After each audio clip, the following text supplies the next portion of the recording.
हर हर महादेव, मैया भवानी की जय। आज अपने चैनल पर जो भजन लेकर आई हूँ शिव चर्चा भजन है, आशीर्वाद भजन। देखिए सारे शिष्या लोग शिव गुरु महादेव जी से और मैया भवानी से कैसे हट लगा कर बैठे हैं अपना आशीर्वाद के लिए। देवे के पढ़िए गुरु जी, देवे के पढ़िए।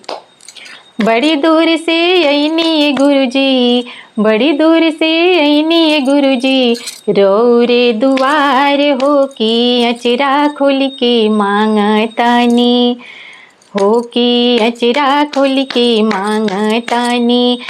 दे हमहु सुहाग हो की अचरा खोल के मांगतानी, हमहु सुहाग हो की अचरा खोल के मांगतानी।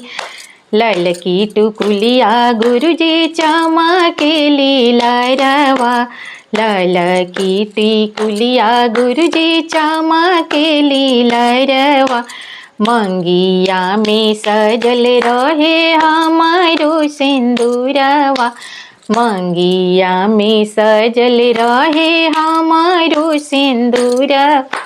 ललकी टिकुलिया गुरुजी चमके लीला रवा, मंगिया में सजल रहे हमारो सिंदूरवा, मंगिया में सजल रहे हमारो सिंदूरवा।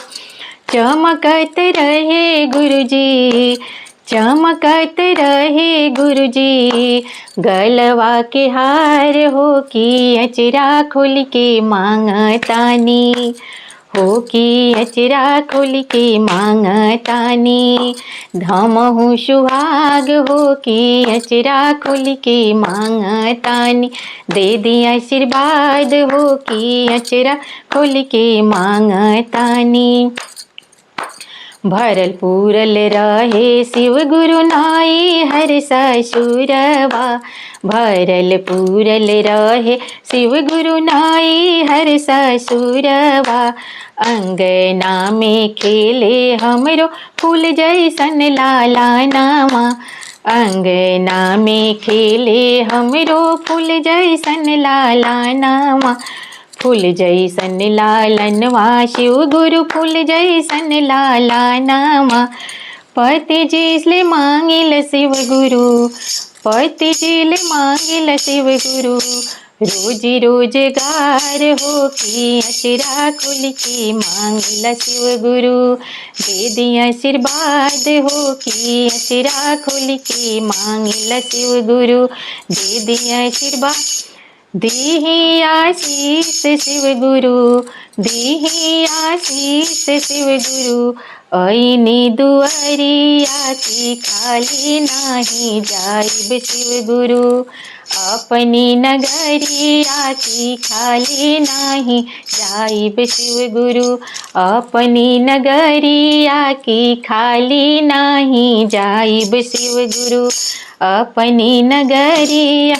देव के पढ़िए शिव गुरु, देव के पढ़िए शिव गुरु, हमरो आशीर्वाद हो की अचरा खोल के मांगतानी, हमहु सुहाग हो की अचरा खोल के मांगतानी, हमहु सुहाग।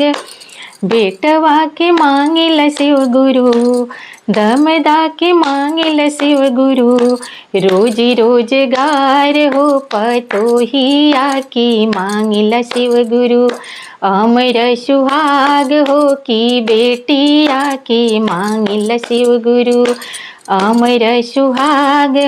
भैया के मांगिल शिव गुरु, भैया के मांगिल शिव गुरु, रोजी रोजगार हो की भाभी की मांगिल शिव गुरु।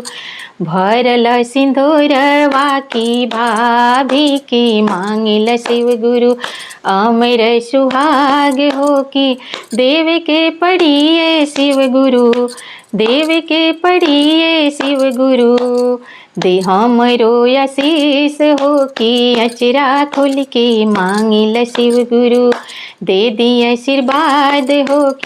बड़ी दूर से अइनी शिव गुरु, बड़ी दूर से आईनी शिव गुरु रौरी दुआर हो कि अचरा खोल के मांगिला शिव गुरु दे दिया आशीर्वाद हो कि अचरा खोल के मांगिला शिव गुरु। अगर मेरा ये भजन आप लोग को अच्छा लगा होगा, आशीर्वाद भजन, तो कमेंट में हर हर महादेव जरूर लिखिएगा और ज़रूर बताइएगा। अच्छा लगा होगा तो शेयर भी कीजिएगा। हर हर महादेव, मैया भवानी की जय।